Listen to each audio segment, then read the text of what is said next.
This is Jordan Tower with JT News. Make sure you smash that like button, smash that subscribe, and let's get right into the news. And make sure you hype the video, okay? It's very important, all right? So make sure you smash that hype button down below, okay? And the like button, obviously. Okay, so Akademiks has tweeted out a bunch of stuff. I think he's on vacation or something, but he is preparing for a kind of like a silent war that's going on with like Roc Nation has there's like a I don't even know what to call it, man. It's like there's just a group of people that are aligned together and have speaking points, you know, and Charlamagne's in that crowd, you know. It's almost political, and politics shouldn't even be in music. It always finds its way in, though, you know, and it sucks.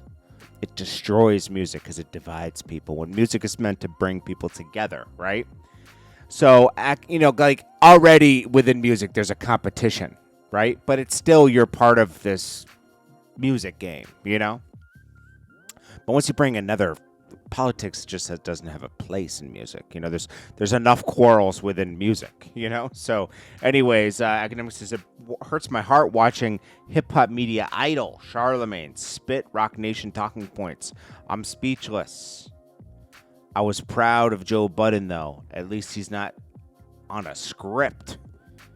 Even though he definitely love him some Hove. The rest of y'all shills. Jay-Z's weaponizing his celebrity, his the respect, I would say, that people have for him. And people won't speak out against him. Is fine, you know, like I wish we could just celebrate Jay-Z for his accomplishments and building companies with his music money, selling them for more money. It's inspiring, you know, but it seems like he's moving into politics, which is weird, you know. But anyways, in Charlamagne, nobody will say anything bad. They won't keep it real with anything, and there's no accountability of anybody, you know, that's on that side. He says, like, there's 3 people in hip-hop media that can't hide the fact they're getting paid to spread narratives from the nation. Yes. It is what it is, and Akademiks is on their list, you know, because of the Tory thing, because there's a lot of things. The Meg thing was a big thing, because remember they went after Milagro and everything. The Drake thing, you know, there's a lot, you know, so and there's more to it than that, you know. And I think that Akademiks, for the most part, keeps it 100% honest. I mean, he does have his allies in the music business and doesn't speak on those people, but that's gonna happen with anything, you know. But Charlamagne is definitely, at this point, for sale, I would say. Not to anybody. He's aligned he's aligned with. He'll call everybody crazy for saying that, but it's been so obvious for 8 years. Let's see, more than 8 years. I would say 10 years to 15 years. He made the major shift into this around 2015. It's right when the Breakfast Club started getting political. They'd have, you know, Hillary Clinton up there. This whole thing with the presidential race has become crazy, bro. It's in hip hop. Anyways, let's move on from this. I hate talking about that kind of stuff. And, you know, I hope Akademiks is able to defend any attacks that are happening, because I wouldn't want to see anything bad happen to him, man. You know, meaning, you know, these people are weaponizing. They're just coming together against him. It's not fair. He's just trying to like report on music and everything else, but they're making it about something else, bro. Pusheysti. All right, he's screwed, man. They got into Big 30's phone. They got photos of them with Gucci Man in there. He's redacted, obviously. RD is Roderick Davis.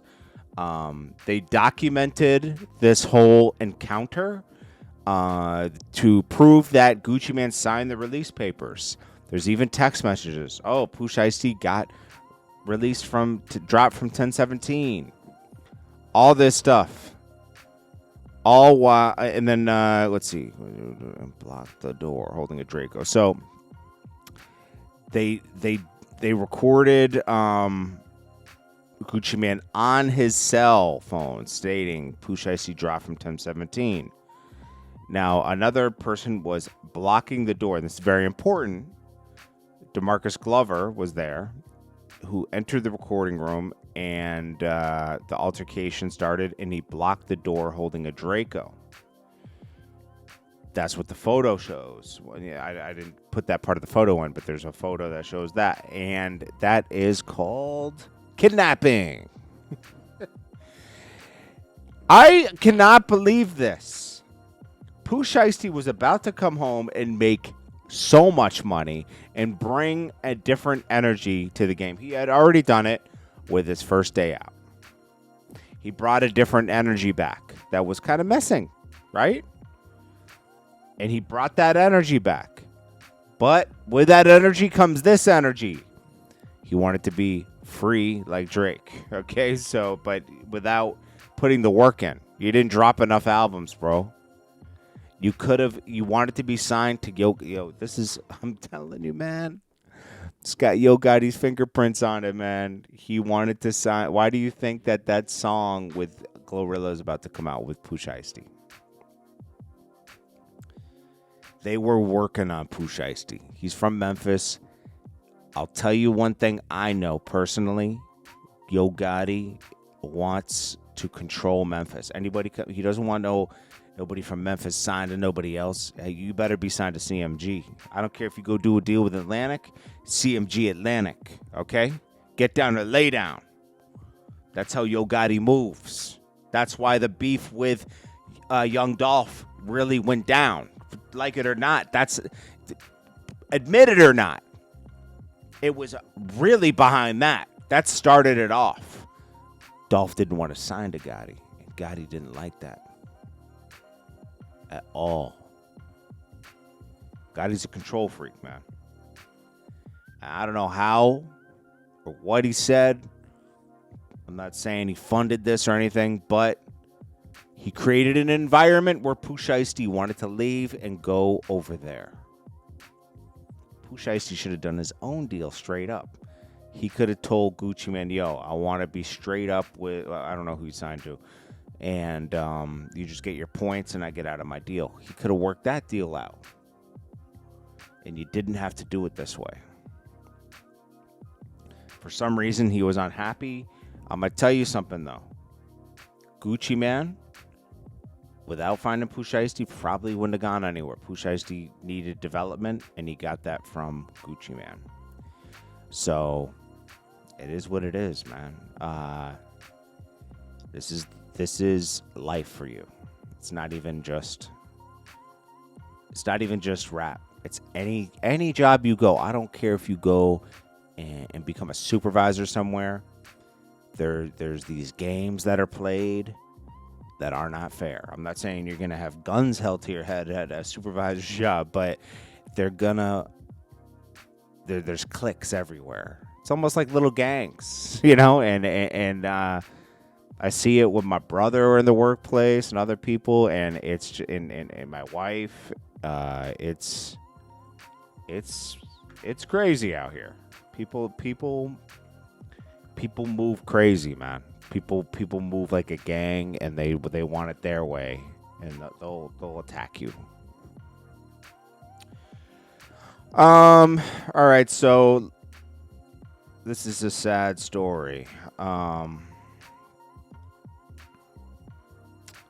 see. Dad ball. So, LeVar Ball, right?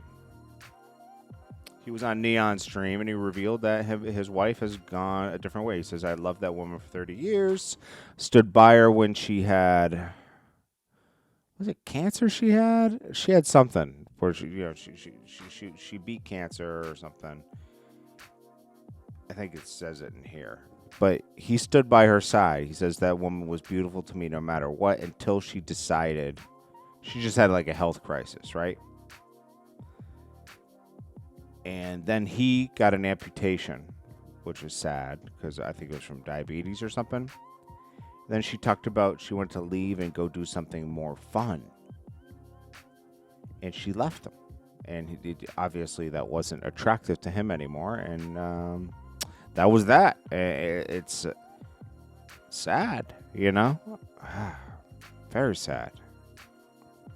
But, hey, she broke up with him. So now he said he's kind of moved on, and it is what it is. He gave a lot of good advice to Neon about dating. He's like, don't give someone your all until you're all in together, and always leave them having their own. And, you know, that's why it's important people to have their own identity. You can't just give somebody everything. They got to kind of, even if they work for a little bit of stuff, people have to have their own identity and their own accomplishments.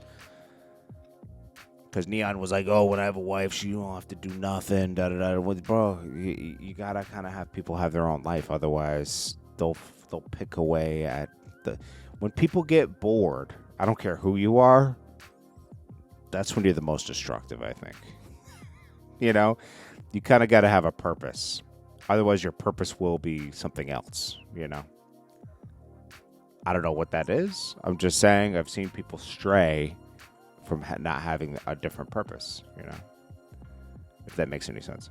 Wasn't this guy linked with Fetty Wap before? New Jersey rapper P. Dice sentenced after shooting at a pregnant woman and taunting police. So P. Dice sentence. I don't know what he got, though. 63 months. All right, so 4 or 5 years, something like that. Probably being there for 5 years, 4 or 5 years, because you never do the full 63 months. So it'll probably be like 4 years. It says 5 years, but it'll probably be 4. We'll see. He used a ghost gun to shoot at a pregnant woman. It's demon time right here. That's sad. Feds move to revoke Boosie's, supervised release. After that Texas incident, Boosie makes this big explanation. Oh, I notified my PO and da-da-da. My PO's on my side, but they want me. Okay, it's always like people are forming against you. Bro, you didn't have to. You should be on your best behavior. Just because you were good for 3 months doesn't mean that, bro, you deserve one. You deserve one incident. No, this is part of supervised release, bro. No incidents. Boosie's a lunatic.